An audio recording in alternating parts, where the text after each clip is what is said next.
Corporations add another layer to the trap. They hire Ivy League MBAs and marketing geniuses to make you crave what you don't need.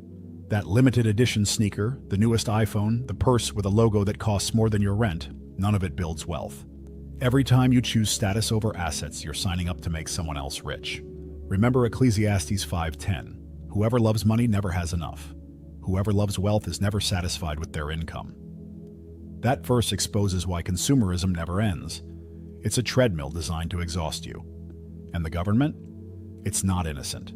The highest tax rates fall on employees, the very people taught to believe that getting a good job is the safe path. Meanwhile, investors legally pay less because they understand the tax code was written to reward risk and ownership. That's why Warren Buffett famously said his secretary paid a higher tax rate than him, Romans 13:7 reminds us, give to everyone what you owe them, taxes to whom taxes are due. But here's the nuance. God never called us to overpay through ignorance. This doesn't mean banks, corporations, and governments are evil. They're simply playing by the rules of money, rules most people don't even know exist. The system is neutral. It just rewards knowledge and punishes ignorance. That's why the wealthy learn to turn the same tools, debt, corporations, taxes, into allies instead of enemies. And here's the sobering part.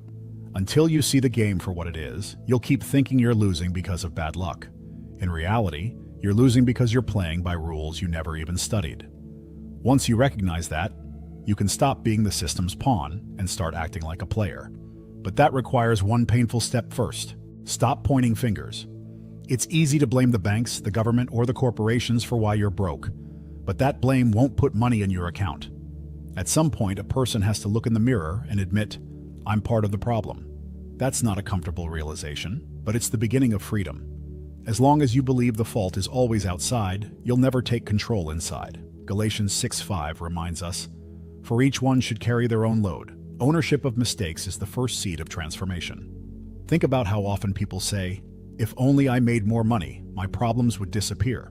Yet surveys show lottery winners often end up broke again. Why?